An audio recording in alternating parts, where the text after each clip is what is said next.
Magandang hapon, narito na ang pinakahuli sa minomonitor nga nating si Typhoon Goryo na may international name na Podul. Narito ang ating pinakahuling satellite image kung saan ito ang sentro ni Typhoon Goryo ay huling namataan sa layong 440 kilometers silangan niya ng Itbayat, Batanes. Ito ay nagtataglay ng lakas na hangin na 120 kilometers per hour malapit sa sentro at bugso na abot sa 150 kilometers per hour. Kumikilos yan sa direksyong Kanluran, Hilagang Kanluran sa bilis na 25 kilometers per hour. At dahil nga dito kay Bagyong Goryo, asahan natin ang rains with gusty winds sa lugar ng Batanes.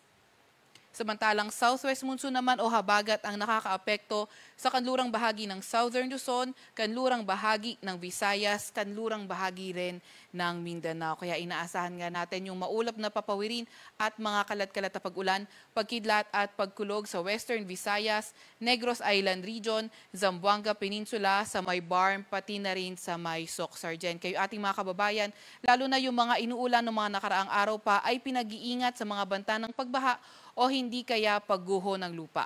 Para naman sa lagay ng panahon sa Metro Manila at nalalabing bahagi ng ating bansa, asahan naman natin ang bahagyang maulap hanggang sa maulap na papawirin at may mga tsansa ng mga localized thunderstorms. Nakikita nga natin na mas active yung mga thunderstorm activity sa Bicol Region, sa Metro Manila, sa may Calabar Zone at kanlurang bahagi ng Northern at Central Luzon. Kaya yung ating mga kasamahan sa Regional Services Division patuloy na maglalabas ng mga thunderstorm advisory, rainfall advisory o hindi kaya heavy rainfall warning kung kinakailangan.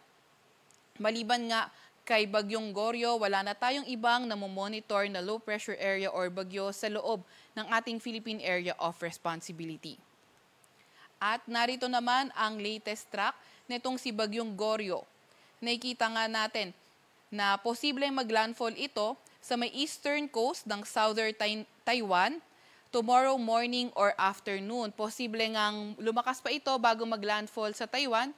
Gayunpaman ay after ng kanyang landfall ay posible na nga itong humina hanggang sa isa na lamang siyang remnant low pagdating ng August 15, which is Friday.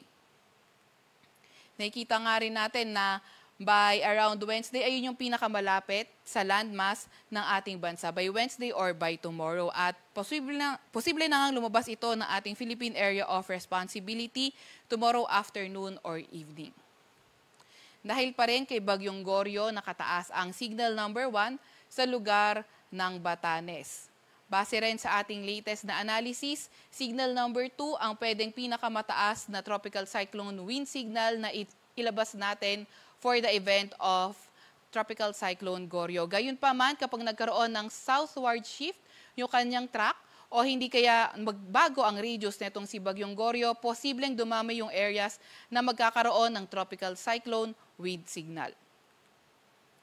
At dahil naman sa habagat, inaasahan nga natin ang bugso ng mga malalakas na hangin ngayong araw sa Babuyan Islands at ang northern portion ng mainland Cagayan at by tomorrow sa Babuyan Islands, sa northern portion ng Cagayan at ang northern portion naman ng Ilocos Norte. Meron din naman tayong nilabas na weather advisory. Ito ay updated kanina alas 5 ng hapon kung saan ngayong araw hanggang bukas ng hapon 50 to 100 millimeters na mga pag-ulan.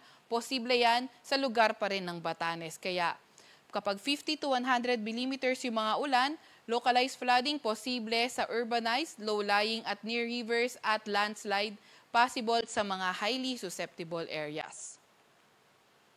Meron din tayong nakataas na gale warning. Dito pa rin sa lugar ng Batanes, kaya mapanganib pumalaot lalo na yung mga maliliit na sasakyang pandagat.